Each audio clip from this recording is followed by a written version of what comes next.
juróom benn kilomètre ca Dagana ñu doon dem ca Richard Toll la ñu fa takk itam ni bilan nee nañu kon ñeenti blessé léger la ñu waaye nag bokkoon nañu ci boobu lekk délégation ministre ba ñu ngi xamal sax faf ne ci biir ñeenti blessé yooyu bañ leen doon évacuer amaat nañu beneen accident ak ambulance ba ñetti nit mujj fa ñàkk seen i bakkan daañaadu itam ci biir xibaar yi lu tukkee lu jëm ci wàllug kon tali bi ak lu muy fàtt ci ay nit loole nag daanaka lu ñu koy nemmeeku ci Afrique bari na lool tax na itam police ak gendarmerie bu Sénégal ak bu Burkina Faso daje ngir xool ana yan yoon la ñu war a mën a jaar ngir dakkal yooyu lekk accident jaarale ko ci application loi ñeel kon kaaraangeek tali bi daañaadu itam ci biir xibaar yi ki nga xam si moo di Pape du Soppi ñu gën ko xam ci maître Abdoulaye Wade ak président Macky Sall ñoom ñaar ñooñee daje nañu ñu ne du samay kaddu kon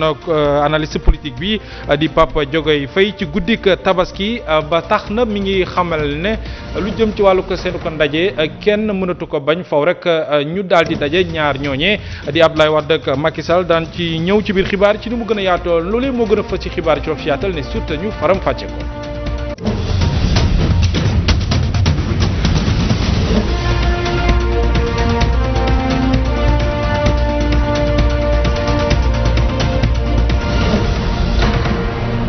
jërëjëf mbokk yi ni leen ko waxee ci boppu xibaar yi am na nag ab ambulance bi nga xam ne nag moo jugee woon ca Saint-Louis di yóbbu ñi nga xam ne ñoom ñoo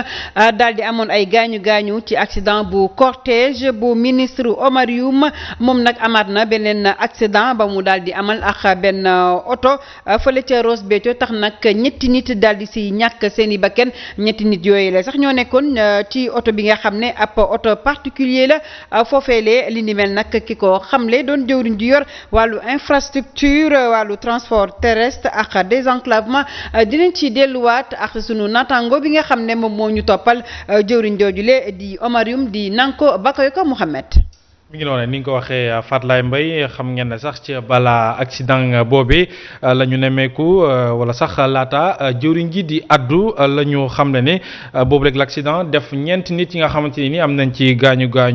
ca bañ leen doon évacuer ca daanaka l'hôpital la ñu xam ne ambulance boobu dafa def choc ba ñetti nit ca ñoom ñàkk ci seen ko bakkan mu doon accident bu doy waar bu nga xamante ni ñëw na doolee ko si Fatlaye yeneen i jotaay wala sax yeneen i accident yi nga xamante ni ñu ngi koy mooy ko jamono ji ci tali Sénégal yi. Mohamed Diop ci noonu sax laata ñaari accident yi lay am moom nag jëwriñ ji yor wàllu infrastructure moom daal di nay sax génnoon daal di wax nag nu mu ñaawloo li nga xam ne nag moo daal di xew tey wax ne nag li ni mel war nañ ci mën a jël ay matukaay. mi ngi noonee Oumar Youm moom jëwriñ gi di sàkku ci sax nag faf chauffeur si ñu xool bu baax a baax seen ko dawalin xool seen itam comportement ci tali bi ndax lu nu nemmeeku ci l'accident yi jamono ji bari na lool sax daanaka foo ko takk weesu na ko Oumar Youm ñu teewlu ko ak nanga ko bakee ko. démb ak barka démb juróom-ñeenti nit gaañu nañu ci accident circulation entre ci Ziguinchor ak Cap Skirring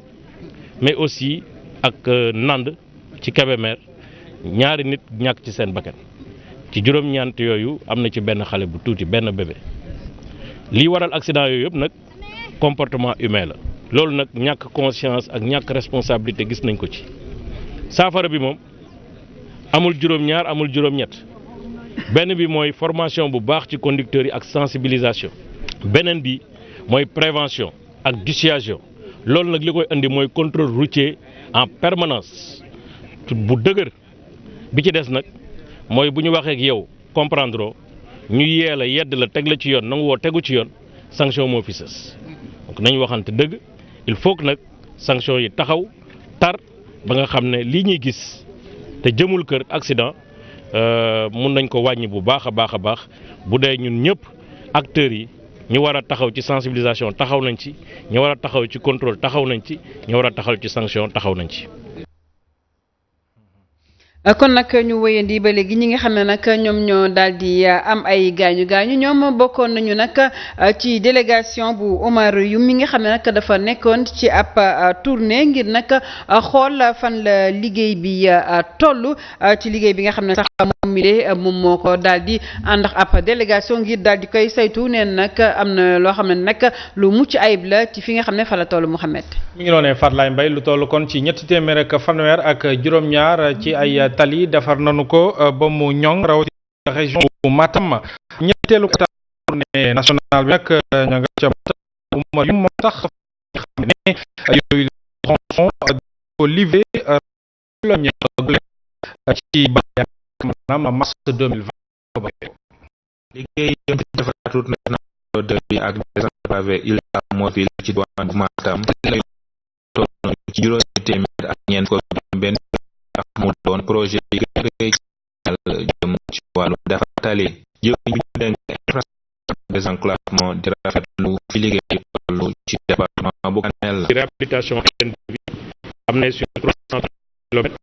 pour lañ fa def te loolu Matam du ci mucc wax nañ aussi déjà une partie de l'île à Morphine 209 kilomètres nga xam ne wax dëgg yàlla booy xool xayma xaalis bi mu ngi toll ci 300 milliards bu ñuy xayma aussi linéaire bi mu ngi toll ci 600 kilomètres donc loolu day wane ne ñu ngi def ay jéego yu am solo. loolu moo tax may dalal xel encore population yi déglu leen ci doléances yi nga xam ne moom la ñu exprimer à travers le désenclavement du Dandé Mayo. ci weneen wàllu wi nag moom jëwriñ bi di Omar Youm li mu gis ci terrain bi mooy yéexaange gi am ci pàcc bi dox diggante Ourossogui ak Thiologne. waxtaan nañ ak entreprise bi sensibiliser nañ ko ci importance bi projet bi am pour population yi ak pour le président de la République. fii ak weer dina renforcer effectif am renforcer matériel am renforcer aussi rythme de travail am. lu mooy loolu nguurub Sénégal defa na itam ñaari pont muy bu Gandel Souley ak bu Wind Bosayaabe ngir tax ba dem ak dikk bi ci askan wi mën a sax dàkk te ànd ak kaaraange ngir jéggi dex bi ne ci Dandé Mayo bi te ñu dippee ko Julol. Nanko Bakayoko ngir nag fexe ba wàññi faatu yi nag ci tali bi tax nag partenaire West Africa Sénégal daal di boole police bu Sénégal ak gendarmerie bu Sénégal ak nag bu Burkina Faso ñu daal di amal ab ndaje ci benn conférence sous-régionale. Fatlaye Mbaye ñaari réew yooyu seen xemmemteef du lenn lu dul fexe daal ba boole seen yoxo mu doon benn xeex ñàkkum kaaraange gu ñuy nemmeeku ci kon tali bi lu mu ci doon lu ne itam lanu ca namm mooy fexe appliquer yi nit ci ay loi su ko defee loolee gën a mën a ñoŋ dañu ci teewlu Seydina Aliou Diop. réewum Sénégal ak bu Burkina Faso daal di lëkkaloo ñu jaarale ko ci ab projet ba ñu duppee partenaire West Africa loole yëpp nag ngir gën a ñoŋal collaboration régionale jëm ci matière d'application loi ngir rek gën a ñoŋal li leen di sécurité routière. trafic de drogue ak trafic d'enfants bi ñuy wax Sénégal donc route yi la ñuy utiliser di ko def Burkina Faso malheureusement mu ngi vivre terrorisme Sénégal mu ngi partager frontière ak Gambie Guinée-Bissau Guinée Mali ak Mauritanie ay frontières et donc suñu approche dañ ciy jàpp Burkina mu ngi partager frontière ak Togo Bénin Ghana ak Niger loolu aussi approche bi dafay tax tamit ñu mën a xool ñoom seen expérience fi ñu nekk ak terrorisme ñuy biir ak ñu suñu expérience bi ñu terrorisme xool nan la ñuy proposer quelque chose pour le Sahel. ci bi lépp conférence nag lépp ñu ngi ko tënk rek ngir waxtaane lépp lu jëm ci kaaraange yoon yi ngir rek mën a dakkal accident yi am ci yoon yi. sécurité routière mooy maanaam en fait nan la ñuy fexe ba accident yi wàññeeku ba suñu population yi ni ñuy utiliser yoon yi pour tukki boo xam ne jarul mais également terroristes yi ni ñu koy utiliser pour ak trafiquants yi pour xool ni ñu koy xeexee. gën a renforcer lëkkaloo gi dox ci diggante ñaar réew yi di Sénégal ak Burkina Faso ndax kaaraange askan wi mën a ñoŋ loole nag daal dinañ ko boole ci seen waxtaan. lu jëm nag ci wàllu soppi permis yi fii nekkoon ngir nag amal ay permis yu bees ñu bari nag ci askan wi demoon na fële ci CICES ngir def li nu mel nañu mujjee rek mooy daal di ñibbi seen kër ndax nag nee nañu toog nañu lu yàgg te mënuñu ko def te permis yi dina jeex ci ñetti fan ci weeru septembre bi ñuy dëgmal. bëriwaana ci chauffeur si Fatlaye Mbaye ñu ci bari bu ñuy uti permis yooyu lee dañuy fanaan ca fa nu koy wutee tax nañu saako ci autorités yi ñu gën a yaatal liggéey bi rax ci dolli itam yokk renouvellement yi maanaam date bi ñu limite renouvellement yooyu ngir ñu mën a am ci permis numérisé yi su lay Fatou Ndaw Modou Sène ci yile kàddu le conducteur yi nag daal di ñaawlu anam bu ñuy yeesalee permis yu yees yi ñoom ñi nag amuñu lu leen neex gannaaw bu ñu defee ay sacrifice ngir mën a ñëw soppi seen permis yi. 5 heures du matin lañ fi ñëw rang fii ñu ñuy bind ñu porte ñun ñëpp dañoo daw dem rang toog ba 10 heures heure bi ñu ne arrêté nañ permis Sénégal yi mën nañ ko sens yi benn 1 an mënu nekk. non doxul et puis ñi def lii amuñu xam-xam bu ñu amoon xam-xam ba ñëw fii gis lii duñu def lii. puis avant indépendance ñu ngi passé permis ba léegi ñu bëgg a changer permis ci 1 an waruñu xëy rek le 3 permis yëpp dañ koy annulé loolu jaaduwul. 300 personnes la ñuy jël ñu ne fi mu nekk lu ma 500 personnes dañuy génn ñibbi. Par contre, il y a d'autres qui sont pris par la petite porte. Ce qu'on n'a pas compris pourquoi. On les a interpellés, ils nous ont pas répondu. waroon bàyyi affaire bi ku sa permis jeex nga ñëw changé même booy fay 20 000 amul problème mais waruñu ko ñëw indil nit ñi fitna nii di rangloo nit ñi ni am liggéey. ci biir situation nag ñoo ngay interpeller directement autorités yi. Pour mu yokk date bi parce que le 3 septembre dafa jege d'ici le 3 dafa jege te Diamniadio dafa sori ñëpp dañuy bàyyi seen liggéey tey mu ngi nii ñu bëri y a plus de 500 personnes qui étaient là ku ci nekk da nga waroon doxi sa activité mais da nga ko bàyyi ñëw nañ ko ñaan mu yokk ko même bu dee benn weer wala ñaari weer. mu toll rek ci benn semaine ñu daal di dakkal lii di renouvellement des nouveaux permis de conduire transporteurs yi ak usagers yi nag mënatuñu muñ yéexaayu mbir yi.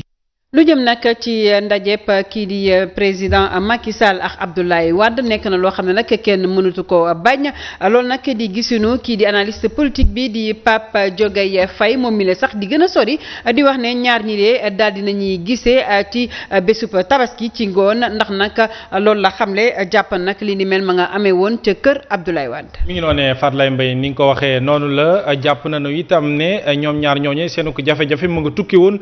ci mbirum Karim Wade waaye nag soppi doxalin gi mu def moom Karim war na mën a tax nag ñu mën a xalaat retrouvailles historique du samay kaddu waaye kaddu analyste politique bi ñu teewlu ko ak Modou Sène. Macky Sall demoon na seeti Abdoulaye Wade ca résidence am ci tabaski ba ca guddi sa di xibaar boo xamante ne nii di docteur Cheikh Tidiane Seck moo ko daal di fësal analyste politique bi di Pape Diogoy Faye jege lool Pape di soppi di dëggal boobu lekk xibaar dolli ci xamle ne nag retrouvaille bi war a dox ci diggante ñaar ñi nag mënul ñàkk. Effectivement Cheikh Tidiane Seck li mu wax dëgg la information bi am nañu ko. rencontré wu nañ au-delà de 22 heures ci guddi mu ñëw fa ñu toog waxtaan. jubóo boobu jubóo la bu war a am jubóo bu am solo la boo xam ne bii dafay décrisper lu bëree bëri. Pape Diogoy Faye dolli ci xamle ne Karim Wade mi nga xamante ni moo doon bloqué waxtaan wi waroon dox ci diggante Abdoulaye Wade ak Macky Sall nag daa mel ni jamono ji soppi na doxalin. fii mu toll nii Macky bu fekkee sur le plan politique je peux dire que moom mooy déroulé parce que Karim analyse bi foofu la pourquoi Karim bañoon tey jii mu nangu ñoom Omar Sarr tey jii. d'accord nañu ci dem ci dialogue bi tey jii bu Macky Sall defee gouvernement élargi ñoom Omar Sarr dugg nekk ay ministre dañuy nangu PDS dañ koy téye risque boobu la Karim di bañ. analyste politique jàpp ne Macky Sall nag war naa xalaat teg gouvernement élargi ngir rek mën a indi dal ci langue politique bi. gouvernement élargi pas élargi seulement au PDS mais société civile bi yeneen parti yaa ngi fi mais surtout les mouvements de jeunesse ñi nga xam ne ñi am nañu seen baat ci réew mi. retrouvaille bi war a dox ci diggante ki fi nekkoon jiitu réew di Maître Abdoulaye Wade ak président Macky Sall nag daa mel ni mu ngi gën a leer ndax biir na ne ñaar yi nag am nañu xememteef toog waxtaan ndax ñoom ñaar ku ne daa mel ni mu ngay teg ay pexem ci wàllam ngir fexe ba réeroo bi nga xamante ni moo doxoon seen diggante ñu mën koo dindi. ñu desandi ba léegi ak Pape Diogay Faye moom nag di àddu ci diggante kii di Ousmane Sonko ak Mamour Diallo jàppan nag ñoom ñaar ñi de réerewuñu benn yoon. ñoom ñaar sax dafa mel ni Fatou Mbaye ak dil mooy gën a xeeñ ca seen ko diggante li gën nag ci Ousmane Sonko ci analyste politique bi la mu xamle mooy bu fekkee yor na ay information li gën kon mooy mu yaatal ko ci wàllu ko presse bi wala ci wàllu ko yoon ñu teewlu ko moom Pape Diogay Faye ba léegi ci micro Modou Sène. damaa jàpp ne. Sonko li muy wax toujours te saa bu waxee ne yor naa preuve ba tey jii man gisaguma benn yoon mu génne preuve teg man damaa yaakaar ne dil bu foiré la ci sama gis-gis parce que léeg-léeg ñu ne Sonko waroon nañ ko cee jox nangam wala jot na ci nangam mais loolu la ñu war a leeral Sénégalais yi Sonko jot naam jotul ñan ak ñan ñoo jot ci xaalis bi bu fekkee ne dil la loolu tey moo war a nekk coow li mais bu mu divertir Sénégalais yi. ci yor naa preuve yoodul wane ba jamais Mamour Diallo aussi ba léegi nekkatul directeur des domaines mais il a le droit de convoquer la presse mu leeral génne ay këyit yu wóor wane je pense que tey jii ñoom ñaar séq nañu luñ dul wax. kuréel gi nga xam ne nag moom moo ëmb ñi di boulanger yi nekk fii ci Sénégal ñoom nag daal nañuy décréter ñetti fan yoo xam ne ab grève la waaye nag mu nekk loo xam ne dañ ko jubal ci ngir rek ñu daal di yokk lii di njëgub lii di kilo mburu bi waaye tamit ñii di état bu Sénégal daal di respecter seeni engagement. mi ngi noonee Fatlaye Mbaye grève boobee ci Ndakaaru topp ñu ko de lu ñu ci ëpp kon ci boulanger yi loolee nag sunu ndaw Tidiane Diallo moo nu koy xamal. géréewu boulanger yi nag dafa mel ni jaaykatu mburu yi nag ànduñu ci ndax tey ci suba yu bari ci ñoom ubbi nañu seen cantine ngir jaay clients yi. dëgg naa grève mais ñun grève ñun liggéey nañu quoi moom moo nekk mburu bu ngay gis nii waaw. clients yi ñuy ñëw à 100% ñuy jënd mburu bi. clients yi ñoom xamuñu sax géréew bi ndax ñoom lenn rek lañu bëgg suñu yeewoo ñu am seen mburu. ànduma ci parce que su ma nee ànd naa ci xawma ñoom lu tax ñu grève. Donc il faut préparer le peuple pour ça. Il faut préparer le peuple, les consommateurs, les préparer. Les préparer pour leur dire pourquoi on doit faire la grève et tout. Xam nga des fois les syndicats dañuy def ay ils disent on fait la grève mais il n'y a pas l'étude macroéconomique, l'étude économique. Les raisons d'une grève. consommateurs yi ñoom ñu ngi sakku ci kilifa yi ñu fexe saafara seen revendication yi. gouvernement bi ci loolu mooy